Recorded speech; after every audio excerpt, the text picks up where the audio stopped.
যোগা অনন্ত ব্রহ্মাণ্ডের বিশালতাকে উপলব্ধি করে দেহ ও মনের প্রকৃতির সাথে জুড়ে যাওয়া। যোগাভ্যাসের উৎপত্তি অনেক হাজার বছর আগে প্রাচীন ভারতের ভূখণ্ডে, যেখানে মহাদেব শিবকে আদি যোগী পুরুষ হিসাবে ধরা হয়। ভগবান শঙ্করের পর সপ্তর্ষি, বৈদিক ঋষি, তারও পরে ভগবান মহাবীর ও বুদ্ধ, বিবেকানন্দ, এভাবেই ভারতের ভূমিতে যোগাভ্যাসের ধারা প্রবহমান।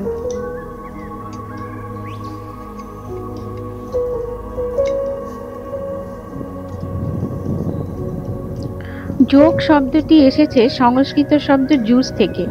জুজ অর্থাৎ জুড়ে যাওয়া, যুক্ত হওয়া, সমগ্র প্রকৃতির সাথে একাত্ম হওয়া। ভারতবর্ষের সংস্কৃতিকে সমৃদ্ধ করেছে যোগাভ্যাস।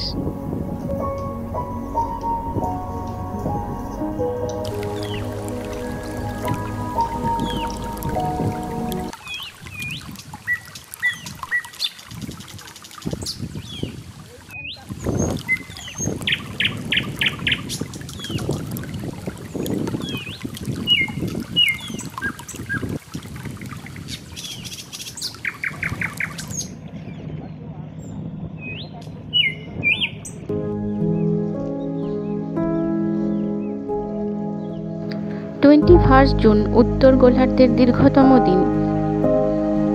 এই দিনটিকেই বেছে নেওয়া হয়েছে আন্তর্জাতিক যোগা দিবস পালন করার জন্য।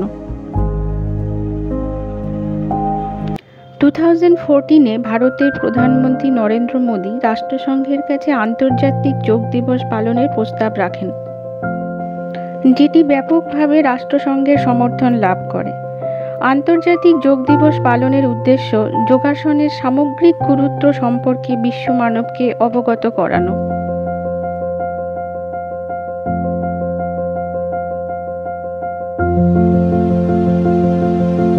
2024-এ আমরা 10th international yoga day celebrate করব। এই বছরের যোগা মহোৎসবের থিম নারী সশক্তিকরণ, ওমেন এম্পাওয়ারমেন্ট। বর্তমান পরিস্থিতিতে মেয়েদের জীবনে বেড়ে চলা দায়িত্ব, মানসিক উদ্বিগ্নতা, এসবের মাঝে সন্তুলিত শরীর ও মনের জন্য দিনচর্যার মধ্যে অবশ্যই যোগাসনকে গ্রহণ করা উচিত।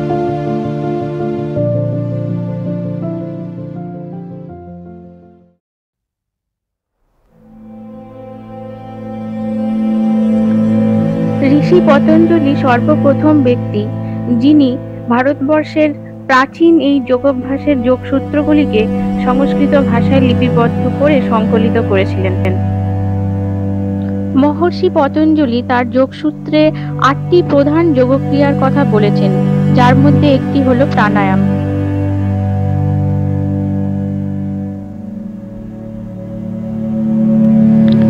যদি আমরা প্রাচীন ভারতের মূলে ঢোকার চেষ্টা করি, তাহলে দেখতে পাবো যে প্রায় সমস্ত প্রাচীন সাহিত্যেই কোথাও না কোথাও এই সৃষ্টির সমগ্রের সাথে নিজেকে একাত্ম করার এক বিপুল প্রচেষ্টা।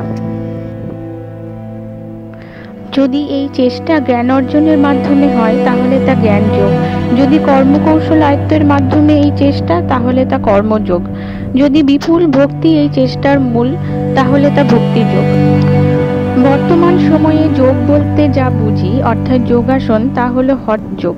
সংস্কৃতে হঠ অর্থাৎ বল বা ফোর্স, যেখানে বিভিন্ন শারীরিক প্রক্রিয়াগুলিকে ধরা হয়েছে। এই হঠ যোগ ক্রিয়া মূলত নাথ সম্প্রদায় ভারতে পরম্পরাক্রমে বয়ে নিয়ে আসছেন, তবে বৌদ্ধ ও জৈনদের এক বড় অংশ হঠ যোগের সঙ্গে যুক্ত।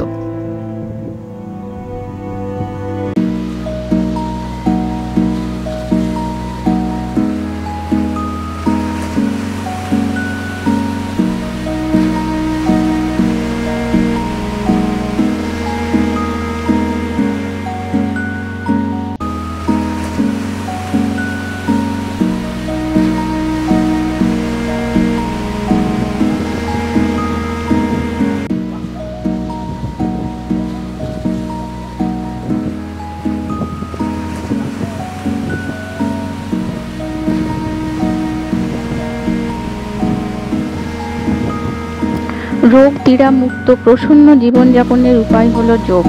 মনকে অনুশাসিত করে জীবনের অন্তর্যাত্রাকে উপলব্ধি করা যোগাভ্যাসের মাধ্যমেই সম্ভব।